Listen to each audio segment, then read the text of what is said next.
नया हीटर और रजाई। कोमल चमनपुर गांव में अपने छोटे से ससुराल में अपने पति दीपक, सास ससुर मेनका, हरीश और नंद रिया के साथ बड़ी गरीबी में अपना जीवन बिता रही थी। कोमल दीपक की शादी कुछ दिन पहले ही हुई थी। दीपक उसी गांव में दूसरों के खेतों में मजदूरी करता था, जिसकी आमदनी बहुत कम थी। इन दिनों दिसंबर का महीना था। पूरे चमनपुर गाँव में कड़ाके की ठंड पड़ रही थी। रात का समय मेनका, हरीश, कोमल और रिया ये चारों फटे पुराने कपड़े पहने अपने घर में एक बाटली में आग जलाए अपने हाथ सेक रहे थे। ओहो, बहू दीपक अब तक क्यों नहीं आया गांव से? बाहर तो कितनी कड़ाके की ठंड पड़ रही है। माँ जी, मैं भी यही सोच रही हूँ। रोज तो अंधेरा होने से पहले ही घर आ जाते थे, पता नहीं आज इतना समय कैसे लग गया इन्हें। पता नहीं कब यह गरीबी हमारा पीछा छोड़ेगी। मेरा बच्चा इतनी ठंड में खेत में कड़ी मजदूरी करता है, पर उसके पास पहनने को एक स्वेटर तक नहीं है। पिताजी, भाई की आमदनी कितनी कम है। वो जितना कमाते हैं सारा पैसा तो हमारे घर में खर्च चला जाता है। अपनी गरीबी अवस्था कोमल का पति दीपक फटे पुराने कपड़े पहने ठंड में कांपते हुए अपने घर आता है। ये ठंड, अरे बाप रे। जी आ गए आप। आइए, आप आग के सामने बैठ जाइए, आपको ठंड नहीं लगेगी। दीपक बेटा, आज घर आने से इतना समय कैसे लग गया तुझे? सेठ जी के खेत की फसल तैयार होने को आई है, इसीलिए देर रात तक रोज सेठ जी ने फसल को पानी देने को कहा है। जी आप सेठ जी से कहिए ना कि वो आपकी मजदूरी थोड़ी बढ़ाए। 200 रुपये रोज कमाई में बहुत तकलीफ हो रही है। अपना गुजारा करने में इतनी कम कमाई में हम क्या ही करेंगे। मकान का किराया देना होता है, घर में राशन भरना होता है, माँ जी ससुर जी की दवाइयाँ लानी होती है। कोमल, सेठ जी नहीं बढ़ाएंगे पैसे। उन्हें पैसे बढ़ाने की बात कहो तो वो काम से निकालने की बात करते हैं। भाई, मेरी एक सहेली है पायल, वो गांव के एक सेठ के घर काम करती है। सफाई, खाना बनाना ये काम करती है। अगर मैं भी पायल के साथ उस सेठ के घर का काम करूं तो मेरे काम करने से घर में थोड़े पैसे आएंगे, तो हमारी परेशानी दूर हो जाएगी। नहीं रिया, अब तुम जवान हो चुकी हो। कल को तुम्हारी शादी करवानी है। अगर तुम किसी के घर ऐसे नौकर बनकर काम करोगी तो तुम्हारे लिए रिश्ते नहीं आएंगे। अगर ऐसा है तो मैं ये काम करती हूँ वहाँ जाकर। दीपक जी, आजकल एक कमाई से परिवार का गुजारा नहीं चलता। साथ मिलकर दो कमाते हैं तभी परिवार की डोर मजबूत होती है। तभी सब कोमल की बात मान लेते हैं और अगले दिन से कोमल उसी गांव के सेठ दर्पण के घर से सफाई करना, खाना बनाना ये काम शुरू कर देती है। दर्पण का घर बहुत बड़ा था।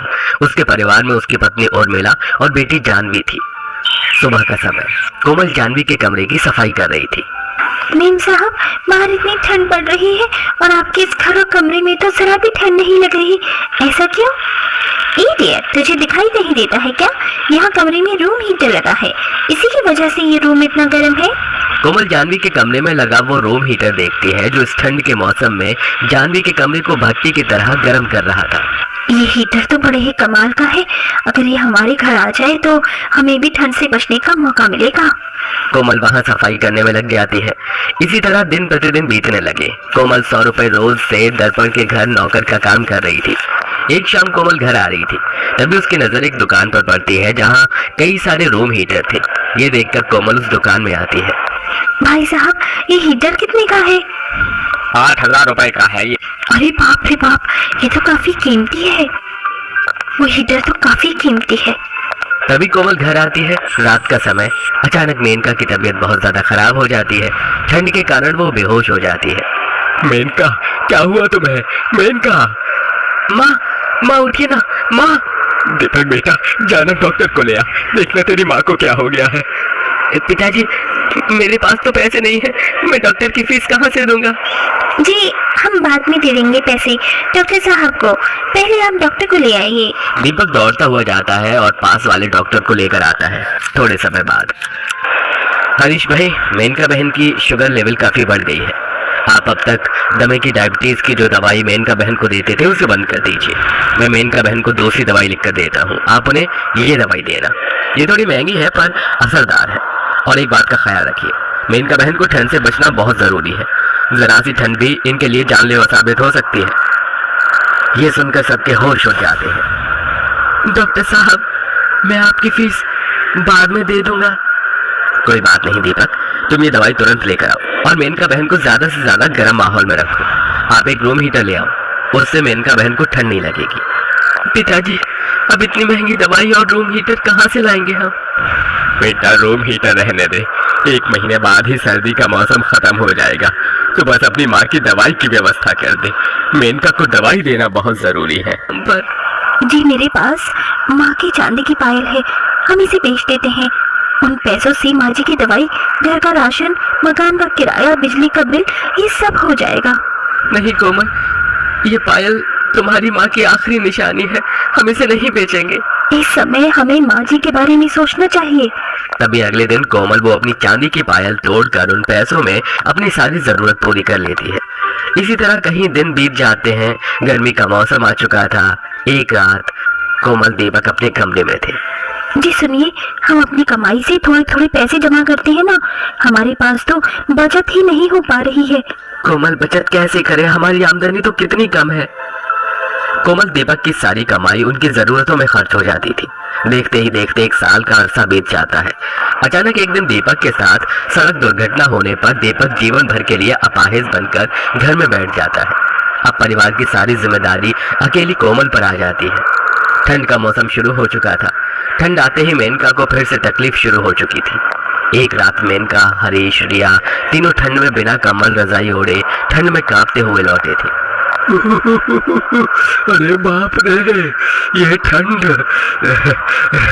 रिया बिटिया, मुझे बहुत ठंड लग रही है, कोई रजाई उड़ा दे बिटिया मुझे। पिताजी, कहाँ से उड़ाऊं आपको रजाई? घर में तो फटी चटाई के सिवा कुछ नहीं है। छोटा मिट्टी का बना घर होने की वजह से हरीश के उस घर में काफी ठंड लगती थी। तभी रिया कोमल के कमरे में आकर कोमल को बाहर लेकर आती है। भाभी, अब क्या करें? घर में ना रजाई है, ना कंबल है, ना किसी के पास स्वेटर है। तभी कोमल की नजर अपने घर में रखी खाली अनाज की बोरियों पर पड़ती है। रिया, मैं माँ जी ससुर जी के लिए अनाज की बोरियों से स्वेटर बना देती हूँ। अनाज की बोरी तो बहुत मोटी होती है, उसे पहनकर माँ जी ससुर जी को ठंड नहीं लगेगी। तभी कोमल 2 बोरियों को काट कर सिलती है और उन बोरियों से 2 स्वेटर बनाकर अपने सास ससुर को पहनाती है। और उसके बाद भी उन्हें ठंड लग रही थी। अगले दिन सवेरे कोमल दर्पण के घर आती है। कोमल जी, आपकी नजर में कोई आदमी है? मेरा इसी गांव में एक कारखाना है जहां अनाज की बोरियां उठाने का काम है। अगर कोई वो काम कर सकता है तो बताइए, मैं 300 रुपए रोज के दिया करूंगा उसे। अरे वाह, अगर ये काम मैं करूं तो मैं तो बहुत जल्द उन पैसों से एक रूम हीटर ला सकती हूँ। मालिक, मैं करूंगी आपके कारखाने में काम। कोमल जी, आप तो यहाँ मेरे घर में काम करती हो ना, आप कैसे कारखाने में काम कर सकती हो? मालिक, मैं रात में कर लिया करूंगी काम, उन पैसों की बहुत जरूरत है। तभी कोमल दिन में दर्पण के घर सफाई करने लगी और रात के 2 बजे तक दर्पण के कारखाने में जाकर बोरियां उठाने लगी।